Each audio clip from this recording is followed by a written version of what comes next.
ng bayan, maasahan anumang panahon.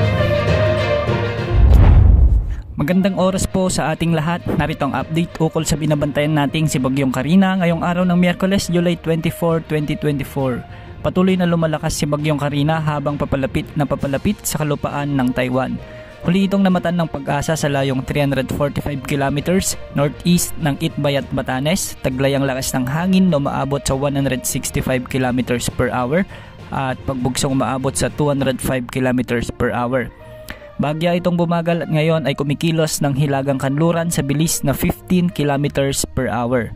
Ayon sa Pag-asa, posible pa itong lumakas ng bahagya at maging super typhoon bago maglandfall sa kalupaan ng Taiwan.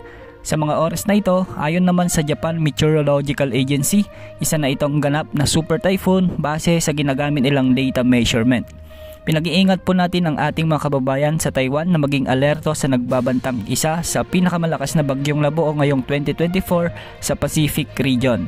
Nakataas pa rin ang signal number 2 sa Batanes, signal number 1 naman sa northern parts ng Ilocos Norte, northern parts ng Cagayan kasama ang Babuyan Islands. Sa kasalukuyan, habang patuloy na lumalayo si Carina, asahan naman na marami pa ring lugar sa bansa ang makararanas ng katamtaman hanggang sa malalakas at minsan ay matitinding mga pag-ulan dahil sa hinihilang habagat ni Bagyong Carina.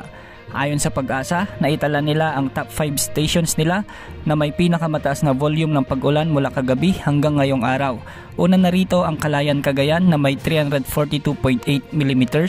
Pangalawa ang Baguio City na may 294 mm ng pag-ulan. Sunod ang Tanay Rizal na may 262 mm. Pang-apat ang Pag-asa Science Garden sa Quezon City na may 217 mm ng pag-ulan. At panglima naman ang Abukay Bataan na may 211.5 mm.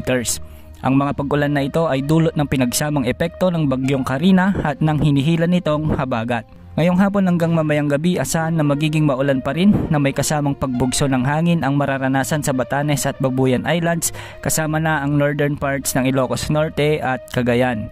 Magiging katamtaman hanggang sa malalakas pa rin ang mga pag-ulan na mararanasan sa Ilocos Region, Cordillera Administrative Region, Nueva Vizcaya, Quirino, ang eastern portion ng Isabela, Central Luzon, Metro Manila, Calabarzon, Mimaropa, Bicol Region, Visayas, Zamboanga Peninsula, Northern Mindanao, Bangsamoro Region at Davao Region dahil pa rin sa pinalalakas ng bagyo na habagat.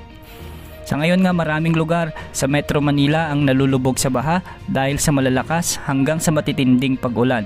Mag-ingat po sa mga kababayan nating nasa Metro Manila at mga kalapit na probinsyang inuulan ng malalakas sa mga oras na ito.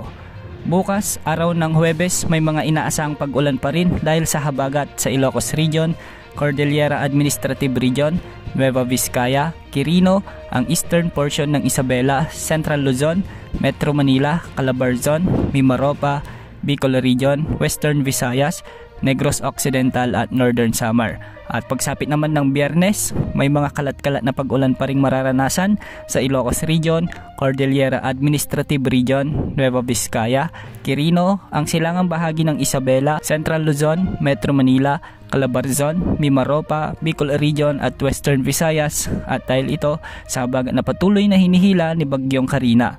Samantala, isang muling potensyal na sama ng panahon ang namomonitor na mabubuo sa silangan ng bansa sa mga susunod na araw.